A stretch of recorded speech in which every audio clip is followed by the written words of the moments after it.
তিনি বলেন যে 2400 আর্টিকেলের সঙ্গে জুড়ে আছে, মানে 2400 রকমের কাজ, 2400 রকমের জিনিস আইডেন্টিফাই করে এই পুরো প্রজেক্টটা চলছে। এখানে আমাদের নদীকর্মী হিসাবে আদিগঙ্গা বাঁচাও আন্দোলনের পক্ষ থেকে কোনো দ্বিধা নেই। কিছু হয়তো কথা আছে, কিছু হয়তো পয়েন্ট আছে, এটা এরকম না হলে ওইটা হলে ভালো হতো, এই কথাটা আমরা অনেক সময় বলছি, তাদের সঙ্গেও চিঠি দিয়েও আমরা জানিয়েছি। এই 19টি যে ধারার কাজ হবে, সেখানে নদীকে সংস্কার করা হবে, নদীর পাড়কে ভালো করা হবে, এবং নদীটা কেন দূষিত সেটা আইডেন্টিফাই করা গেছে। সেটা হচ্ছে আমাদের কলকাতার 28টি যে একেবারে ওয়ার্ড আদিগঙ্গার সঙ্গে জুড়ে আছে, তার যে নিকাশি ব্যবস্থা, সেই নিকাশি ব্যবস্থাগুলো, সোয়ারেজের যে লাইনগুলো, সেই লাইনগুলো আদিগঙ্গায় ফেলা হয়।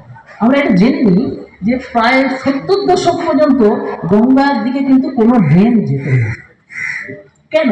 ব্রিটিশরাও আদিগঙ্গাকে যেটুকু সংস্কার করেছে, তারা কালীনালা নামটা হয়তো জুড়েছে, সেটা অন্য প্রসঙ্গ, একে আমরা আদিগঙ্গাই বলবো। কালীনালা বলবো গড়িয়া থেকে পাঁচপোতা পর্যন্ত অংশটা, সেই কলোনিয়াল যুগ ছিল বলে তারা নামটা পুরোটার মধ্যেই তারা কালীনালা নামটাকে চাপিয়ে দিতে চেয়েছে, সেটা অন্য প্রসঙ্গ। এই যে অংশটা, সেখানে 74টি নালা আদিগঙ্গায় গেছে, তাতে পেন স্টক আছে। এটা মাত্র 1970 সালের পর থেকে।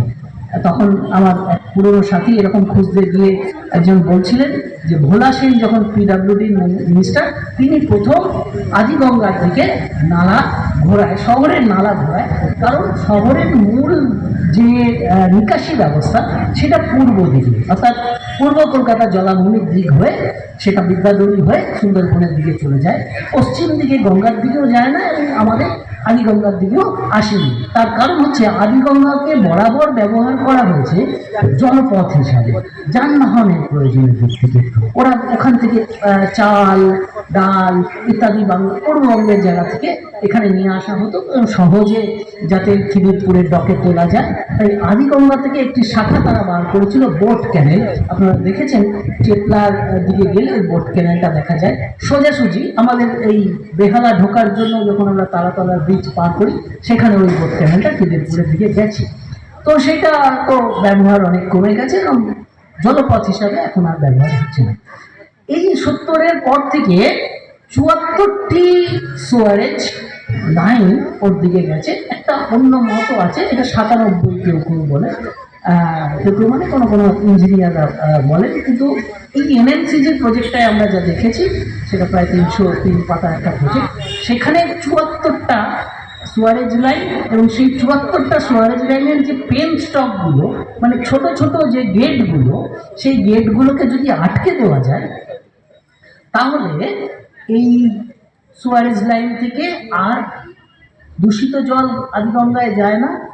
এর সঙ্গে সঙ্গে আরেকটা সংকট আছে, সেটা হচ্ছে যখন জোয়ার হয়, জল যখন বেশি হয়, তখন ওই পথ দিয়েই জল আবার শহরের মধ্যে ঢুকে পড়ে। এটা একটা আমাদের অন্য অসুবিধা, কারণ আমাদের নিকাশি ব্যবস্থাটা এইরকমই যে ওখান থেকে দূষিত জলও যেরকম যায়, আবার জোয়ারের জল, বৃষ্টির জলও যাতায়াত করতে পারে।